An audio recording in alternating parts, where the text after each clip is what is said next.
وَأَحْسَنُ مِنْكَ لَمْ تَرَ قَطُّ عَيْنِي وَأَجْمَلُ مِنْكَ لَمْ تَلِدِ النِّسَاءُ خُلِقْتَ مُبَرَّأً مِنْ كُلِّ عَيْبٍ كَأَنَّكَ قَدْ خُلِقْتَ كَمَا تَشَاءُ۔ عزیزان گرامی، دیکھیے ہمارے آقا علیہ السلام کی شان کتنی پیاری شان ہے۔ ہمارے آقا علیہ السلام کا حسن و جمال کیسا حسن و جمال ہے۔ حضرت حسان بن ثابت رضی اللہ تعالی عنہ نے میرے آقا علیہ السلام کی تعریف کرتے ہوئے بیان فرمایا، وَأَحْسَنُ مِنْكَ لَمْ تَرَ قَطُّ عَيْنِي وَأَجْمَلُ مِنْكَ لَمْ تَلِدِ النِّسَاءُ۔ بیان فرماتے ہیں کہ یا رسول اللہ، میری آنکھ نے آپ کے جیسا حسین و جمیل دیکھا نہیں۔ اور بیان فرماتے ہیں کہ یا رسول اللہ، میری آنکھ دیکھتی بھی کہاں سے کہ آپ کے جیسا کسی ماں نے کوئی بچہ جنا ہی نہیں۔ اور بیان فرماتے ہیں، خلقت مبرأً من کل عیب کأنک قد خلقت کما تشاء۔ بیان فرماتے ہیں کہ یا رسول اللہ، اللہ تعالی نے آپ کو تمام عیب سے پاک پیدا فرمایا، گویا کہ آپ جیسا بننا چاہتے تھے اللہ نے آپ کو ویسے ہی بنایا۔ دیکھیے آقا علیہ السلام کی شان کتنی پیاری شان ہے، اور حضرت حسان بن ثابت نے کتنی پیاری تعریف کی ہے آقا علیہ السلام کی۔ انہوں نے بیان فرمایا کہ یا رسول اللہ، دنیا میں میری آنکھ نے آپ کے جیسا حسین و جمیل دیکھا ہی نہیں، اور یا رسول اللہ میری آنکھ دیکھتی بھی کہاں سے، کیونکہ آپ کے جیسا کسی ماں نے کوئی بچہ جنا ہی نہیں۔ اور یہ بات حقیقت ہے کہ ہمارے آقا علیہ السلام کی طرح دنیا میں کوئی آیا ہی نہیں اور نہ کوئی آ سکتا ہے۔ آقا علیہ السلام کی طرح کوئی ہوا ہے اور نہ کوئی ہو سکتا ہے۔ اور بیان فرماتے ہیں کہ یا رسول اللہ، اللہ نے آپ کو تمام عیوب نقائص سے پاک پیدا فرمایا، یعنی اللہ نے آپ کو تمام عیب سے پاک پیدا فرمایا، آپ کے اندر کوئی عیب نہیں، آپ کے اندر کوئی نقص نہیں۔ اور گویا کہ جیسا ہمارے آقا علیہ السلام بننا چاہتے تھے اللہ نے آپ کو ویسے ہی بنایا، یعنی اللہ نے نبی کریم کو نبی کریم کی مرضی کے مطابق بنایا، جیسے نبی کریم بننا چاہتے تھے اللہ نے اپنے نبی کریم کو ویسے ہی بنایا۔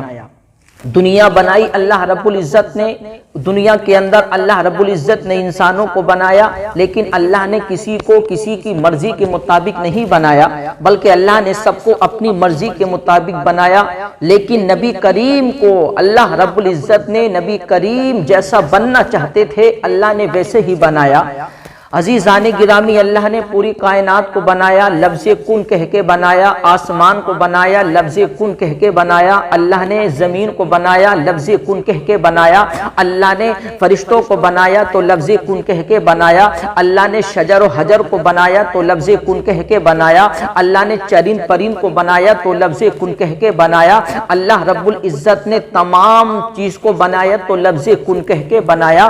لیکن اللہ رب العزت نے انسان کو بنایا تو اپنے دستے قدرت سے بنایا، اور پھر نبی کریم علیہ السلام کو بنایا تو اللہ رب العزت نے نبی کریم کو نبی کریم کی مرضی کے مطابق بنایا۔ تو دیکھیے ہمارے آقا کی شان کتنی پیاری شان ہے، اللہ نے نبی کو نبی کریم کی مرضی کے مطابق بنایا۔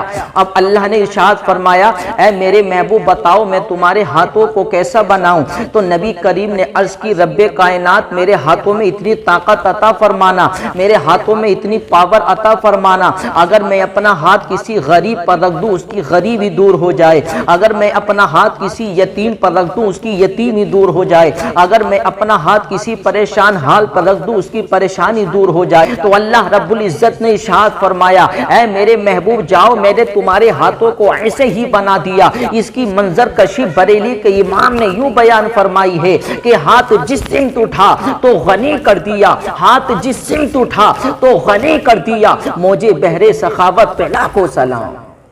یہ ہمارے آقا علیہ السلام کی شان ہے۔ پھر اللہ رب العزت نے ارشاد فرمایا، اے میرے محبوب بتاؤ میں تمہارے ہاتھوں کی انگلیوں کو کیسا بناؤں؟ تو نبی کریم نے عرض کی، اے رب کائنات میری ہاتھوں کی انگلیوں میں اتنی طاقت عطا فرمانا، میرے ہاتھوں کی انگلیوں میں اتنی پاور عطا فرمانا، اگر میں اپنی ہاتھ کی انگلی سے اشارہ کروں تو یہ چاند گھومنے لگے، اگر میں اپنی ہاتھ کی انگلی کا اشارہ کروں تو ڈوبا ہوا سورج واپس پلٹ کر کے آ جائے، اگر میں اپنے ہاتھ کی انگلی کا اشارہ کروں تو یہ چاند دو ٹکڑے ہو جائے۔ تو اللہ رب العزت نے ارشاد فرمایا اے میرے محبوب جاؤ، میں نے تمہارے ہاتھوں کی انگلیوں کو ایسے ہی بنا دیا۔ اس کی منظر کشی بریلی کے امام نے یوں بیان فرمائی ہے کہ نور کے چشمے لہرائیں، دریا بہیں، انگلیوں کی کرامت پہ لاکھوں سلام، اور چاند جھک جاتا جدھر انگلی اٹھاتے مائند میں، کیا ہی چلتا تھا اشاروں پر کھلونا نور کا۔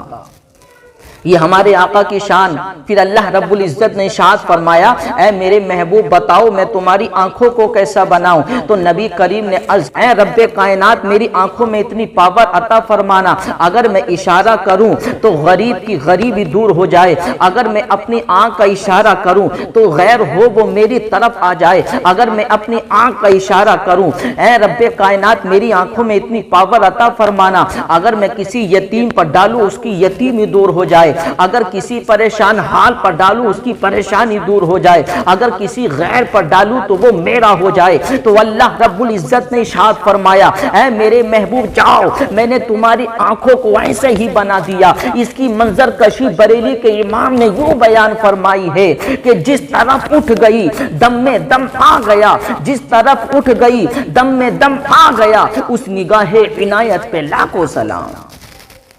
یہ ہمارے آقا علیہ الصلوۃ والسلام کی شان ہے، یہ ہمارے آقا علیہ الصلوۃ والسلام کی عظمت ہے۔ تو عزیزان گرامی معلوم ہوا کہ ہمارے آقا علیہ الصلوۃ والسلام کو اللہ نے نبی کریم کی مرضی کے مطابق بنایا، جیسا ہمارے نبی کریم بننا چاہتے تھے اللہ رب العزت نے نبی کریم کو ویسے ہی بنایا۔ نبی کریم کا حسن ایسا، نبی کریم کی طرح دنیا میں کوئی ہوا ہے اور نہ کوئی ہو سکتا ہے۔ اس لیے تمام صحابہ کرام نے نبی کریم کی تعریف کرتے ہوئے یہ کہا ہے کہ یا رسول اللہ ہم نے آپ کے جیسا حسین و جمیل دیکھا نہیں۔ اب یہاں پر کوئی یہ سوال کر سکتا ہے کہ صحابہ کرام نے تو نبی سے پہلے کے لوگوں کو دیکھا نہیں، نبی سے بعد کے لوگوں کو دیکھا نہیں، نبی سے پہلے کے لوگوں کو دیکھا نہیں، نبی کے بعد کے لوگوں کو دیکھا نہیں، پھر ان کی بات کو کیسے تسلیم کر لیا جائے کہ نبی پوری دنیا میں سب سے اعلیٰ ہیں، نبی پوری دنیا میں سب سے خوبصورت ہیں، نبی پوری دنیا میں سب سے ہینڈسم ہیں۔ تو عزیزان گرامی آئیے میں آپ کو ایسی عظیم ہستی کی بارگاہ میں لے کر کے چلتا ہوں جس نے پوری دنیا کو دیکھا ہے، جس نے دنیا کے کونے کونے کو دیکھا ہے، جس نے دنیا کے چپے چپے کو دیکھا ہے، جس نے دنیا کے کونے کونے کو دیکھا ہے، جس نے پوری دنیا کو دیکھا ہے، جس نے حضرت آدم کو بھی دیکھا ہے، جس نے حضرت ابراہیم کو بھی دیکھا ہے، جس نے حضرت اسماعیل کو بھی دیکھا ہے، جس نے حضرت یعقوب کو بھی دیکھا ہے، جس نے حضرت یعقوب کو بھی دیکھا ہے، حضرت یحییٰ کو بھی دیکھا ہے، جس نے حضرت عیسیٰ کو بھی دیکھا ہے، وہ جس نے تمام نبیوں کی امتوں کو بھی دیکھا ہے، جس نے نبی سے پہلے کے لوگوں کو بھی دیکھا ہے، جس نے نبی سے بعد کے لوگوں کو بھی دیکھا ہے۔ آئیے اس بارگاہ میں چلتے ہیں۔ وہ عظیم بارگاہ کون سی بارگاہ ہے؟ ارے جس نے پوری دنیا کو دیکھا ہے، جس نے دنیا کے چپے چپے کو دیکھا ہے۔ عزیزان گرامی وہ ذات سید الملائکہ تائید صدرہ حضرت جبرائیل امین ہیں۔